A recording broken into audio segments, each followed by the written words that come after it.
Ladies and gentlemen, welcome in, members of the Duval. Of course, I am Kyle Nash, the student of the game, and we are honored, joined, and privileged to bring you in the first edition of one of our instant reactions, Duval Dive Live style here. Duval Dive Live. That's fun to say. I wish it was a happier occasion for the Duval Devout. The final score, of course, of the contest there in the shootout at South Beach, as I dubbed it, which it didn't really turn out to be, apparently, 20-17.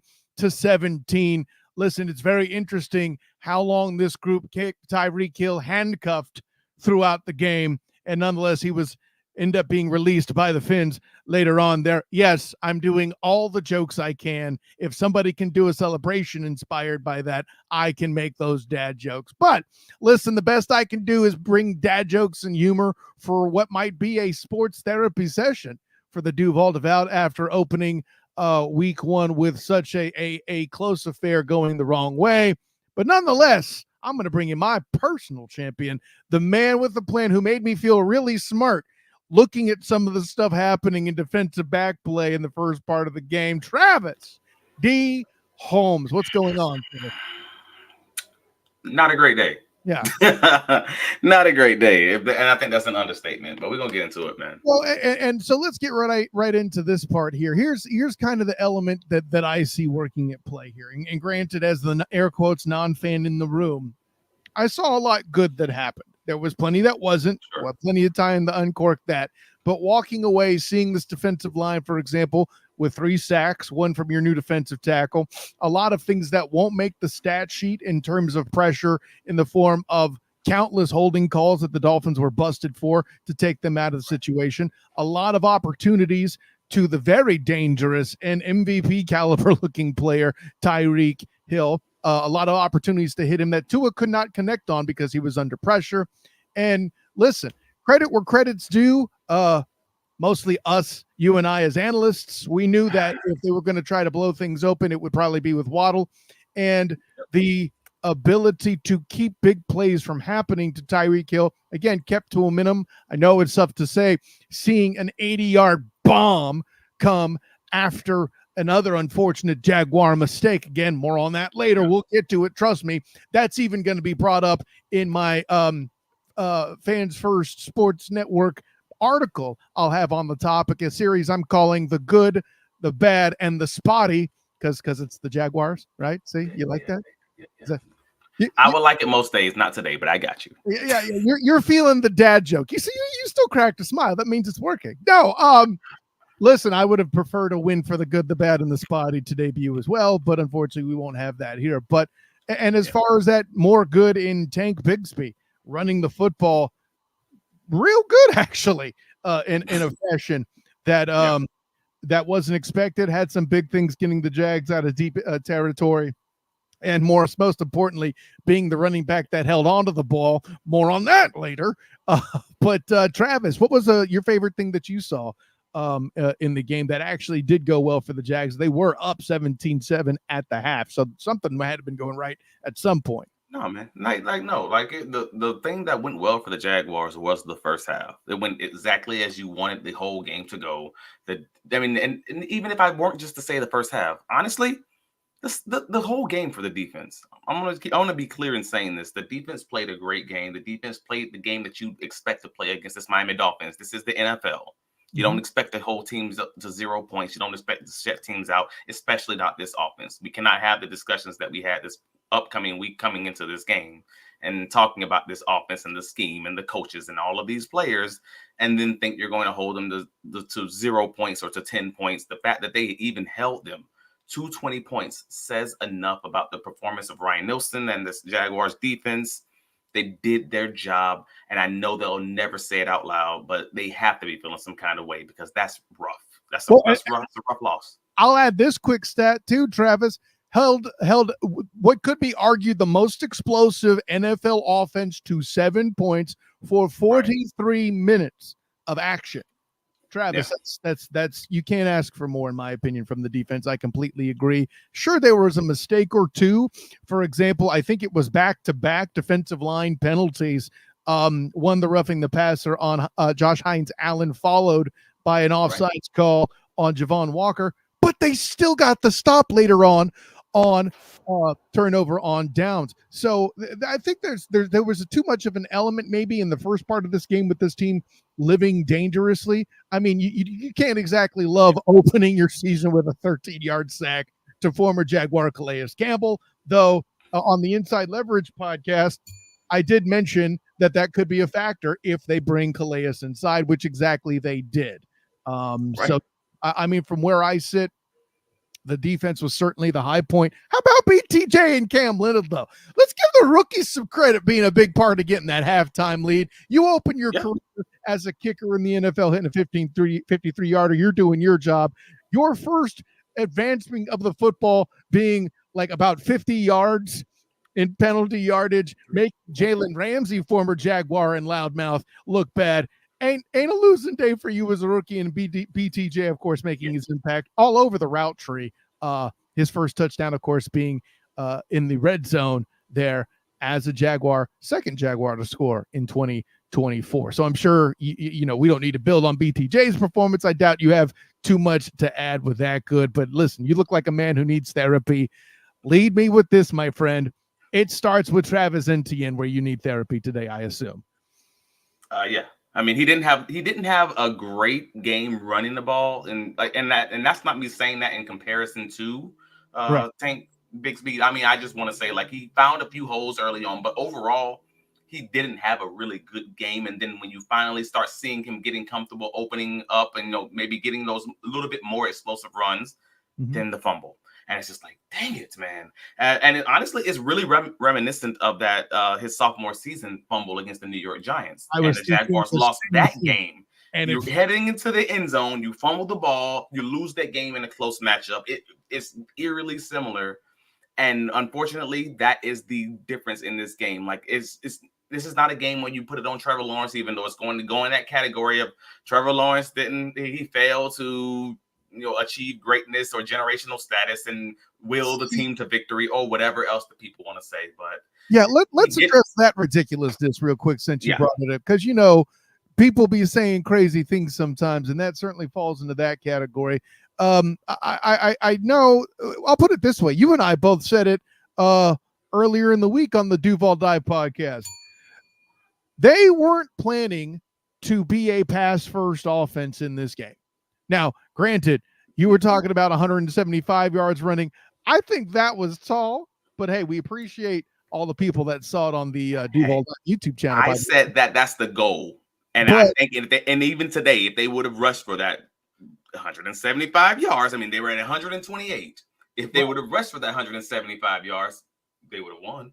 I still stand by that. That's a 50-yard difference in this game. I won't disagree with it necessarily. I mean, 175 yards rushing would have led to a win. I'm not going to be so rude as to say, duh, but, you know, there's just too many other moments and miscues that I felt like this offense had. And again, you coming out as a Jaguar team and turning the game around with a 14-point swing. And listen, credit to Dolphin coach Mike McDaniel coming out and saying, hey, we're going to sling this beast while we're about to get the momentum back. Great play call. And listen, I mentioned earlier, 182 yards of offense, Travis Holmes, came from 3 plays.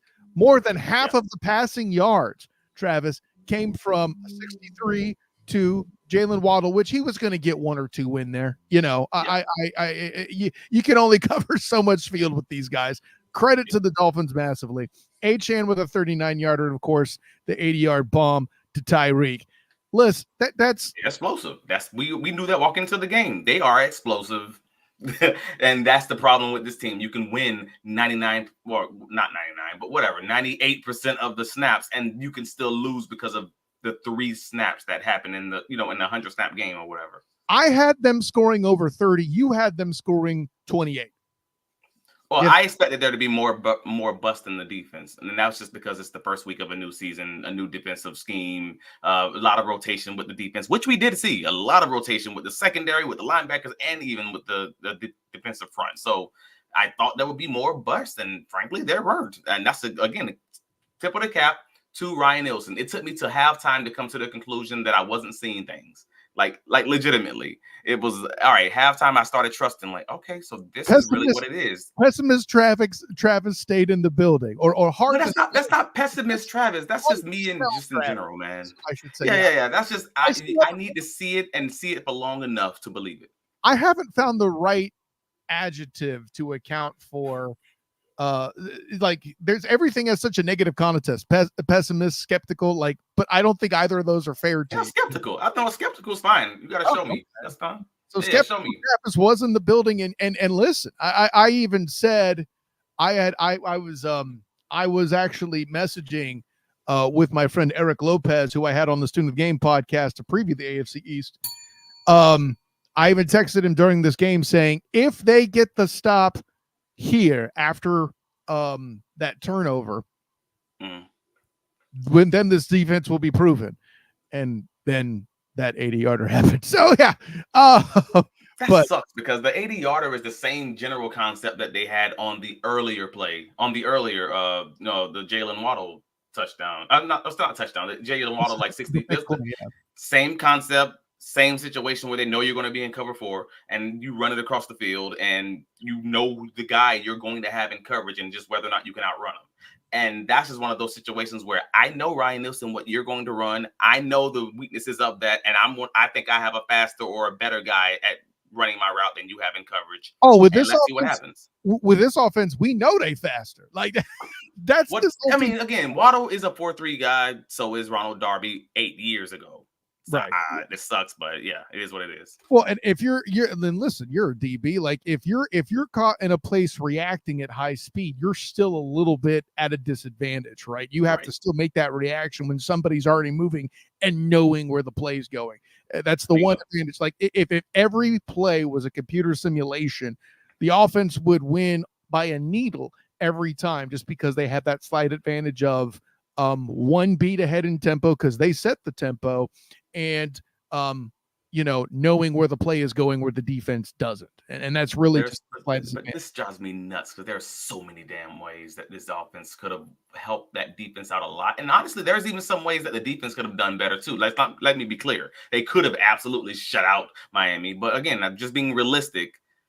This to me felt like coaching staff had some opportunities, but I don't think it like anything that was like a massive failure as far as the way that they call plays, the way that they ran the ball. Like, I think they just needed to do better. Again, Travis Etienne taking what's there, reading the blocks, picking up yards, not fumbling the ball. I think that's this one, right? That's the big. I mean, it's obviously the biggest one. There was one turnover in the game, and it was a 14-point swing, essentially. Or it worked out to be a 14-point swing. In a game, you lose by 3. That's pretty much it. Because at the time, the Dolphins had 7 points, and towards the end of the third quarter.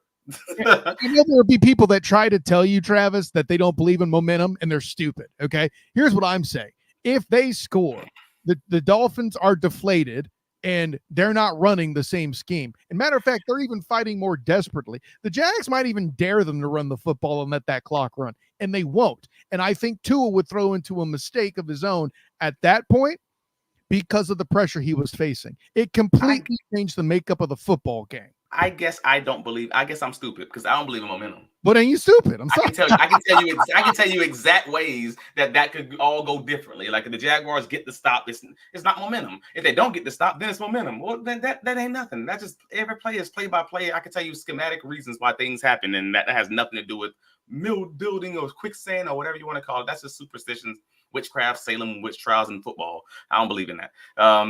So I'm sorry. So that's just me personally. But at the end of all of it, man, don't turn the ball over. We set that going into the game. Run the ball, control the clock. The Jaguars did a great job of that in the first half, even when they had some 3-and-outs. And then they just got way too many 3-and-outs, like dropping the ball. Christian Kirk, 2 third-down drops, both that would have been first downs. One was a lot more difficult. One of them was more difficult in his hands, unquestionably. Now, granted, they did end up getting the ball back after that, and that set up the 14-0. So you're still in field goal range on one of them, and you were around the 50-yard line on the other one. Instead, you end up punting the ball away. Again, that's 3 more points. I mean, again, points left on the board. You can't have drops. You can't have turnovers. You have to play a cleaner game. And unfortunately, the one turnover and the drops end up coming to loom the team. The questionable coaching call. You know, the 3rd and 1, Tank Bigsby playing fullback attempt. And but here's my whole thing. I'm going to stop you right there. We spent the entire week talking about the weakness of the interior line, and Calais Campbell made you look stupid literally from play one, and you still tried that? No, that is a coaching failure. I am not a guy that says, oh, the playing calling was bad. No, that play call in particular, for the actual reasons I listed out, not just using the words play calling, because I don't know what actually goes on in the game. I'm not Emmanuel Acho. I know what I'm criticizing. I said what I said, Travis Holmes. I hated that play call for moment. So it's not play calling, it's that series of play calls. It's those specific play call. Yes. Well, I'm calling those too. I don't know what you're telling. I think it's that one and the 4th down play, because you try to run it to the outside. I didn't like the risk, period. It's the same general. I didn't like the risk. I didn't like the play call, because the play call was very similar to the Chargers play call, because you're trying to beat them to the edge because you don't have confidence that you can run in the middle. Where does that sound come from? Well, moreover, that's why that happens. And they know you don't, because they realize they just beat you there too. So you play right into their hands. I agree with you from all that. If you want to, okay, you sold me. Both those play calls sucked. Next question. Listen, you just gave Trevor Lawrence 275 million babies, man, and you tell me you can't give that dude the ball if you're going to go for it? Give it to your quarterback. I mean, a quarterback sneak would be interesting. They refuse to do it. We've been over that. I'm not even saying it got to be that. I don't care if you throw the ball on 3rd and 4th and 1. At that point. I mean, you got a brand new center. What are we doing here? But listen, or maybe that's how much they lack in the interior line. They don't think diving away from Calais can get the 1st down on a quarterback sneak. I don't know. But let me add this too, something that we're dancing around that we haven't talked about yet. The reason why the offense won't be let off the hook, though you were inclined to be critical of certain defensive things.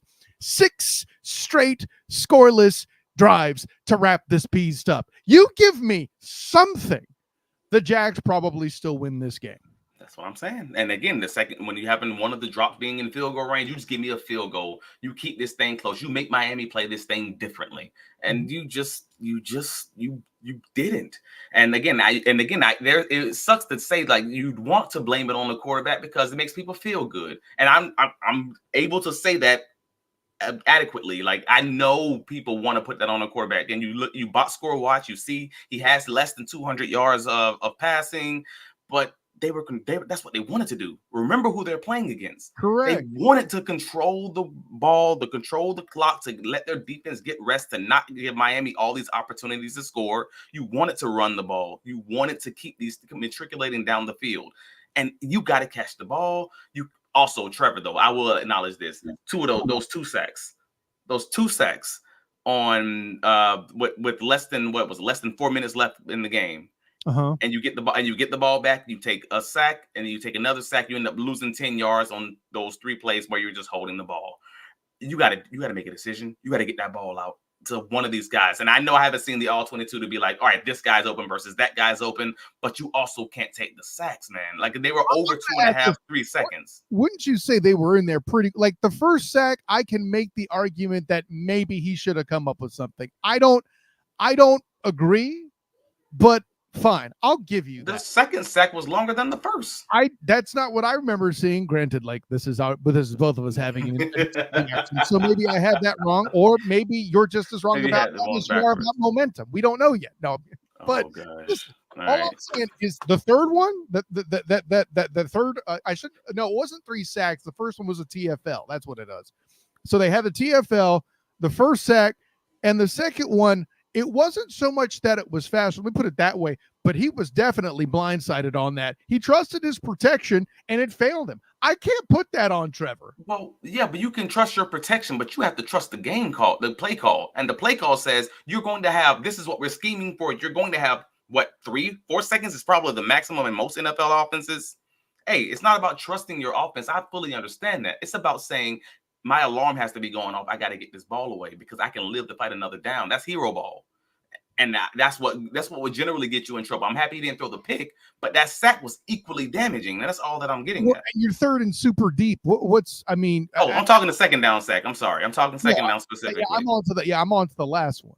Yeah, the second. The last one is what it is. Yeah, it is. Yeah, you got to try to make a play. I actually agree because the first one was a TFL, right?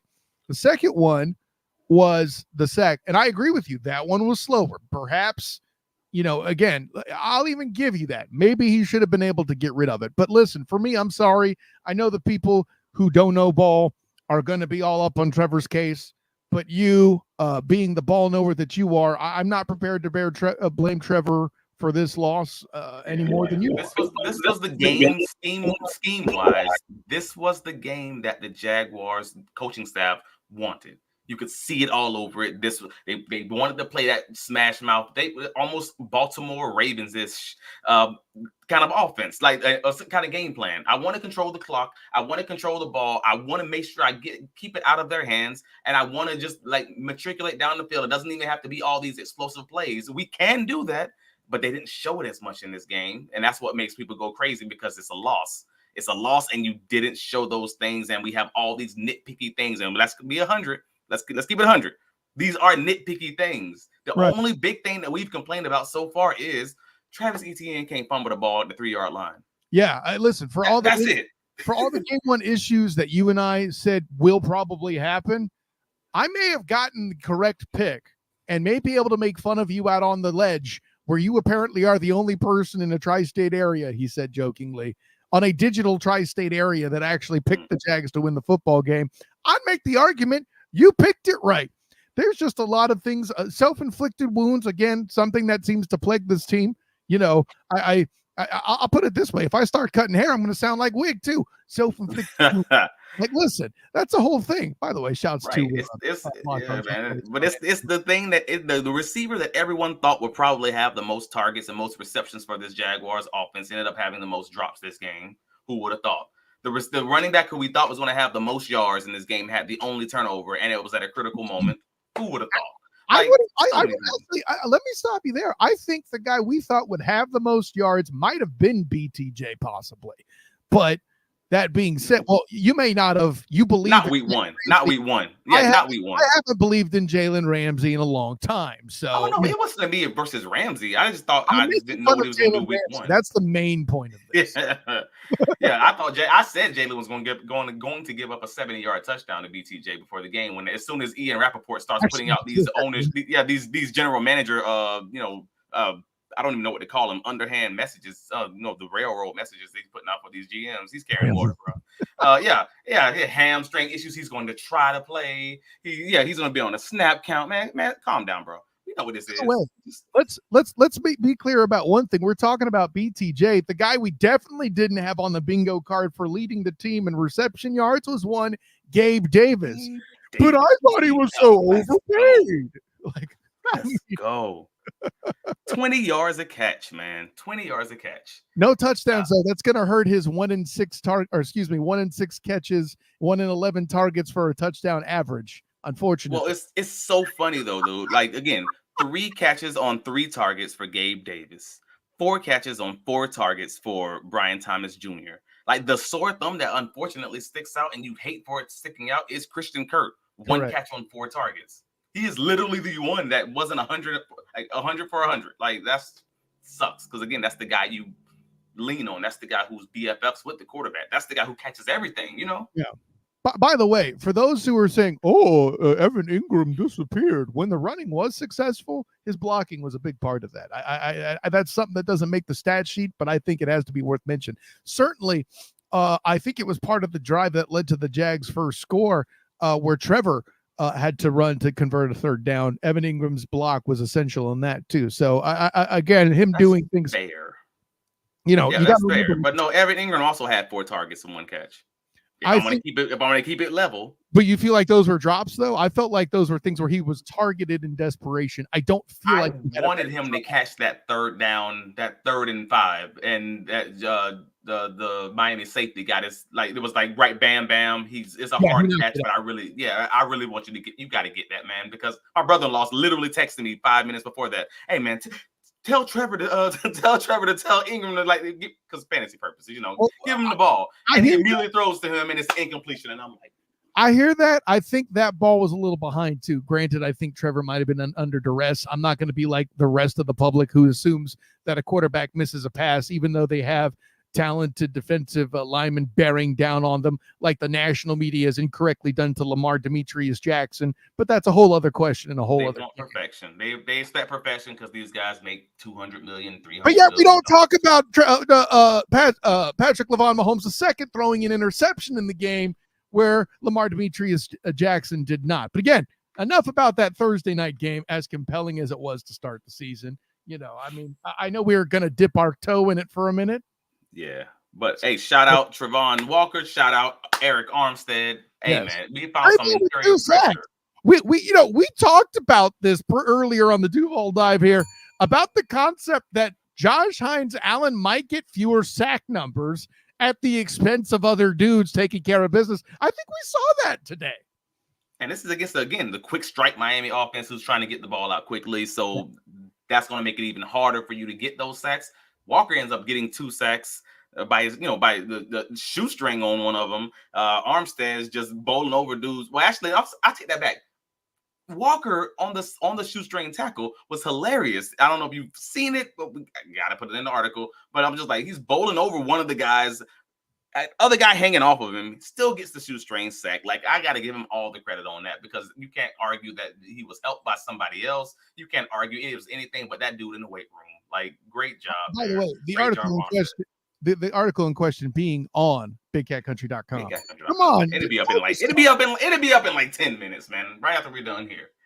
Same here, man. Listen, I'm about ready to drop mine on Fans First Sports Network. It's going to be fun.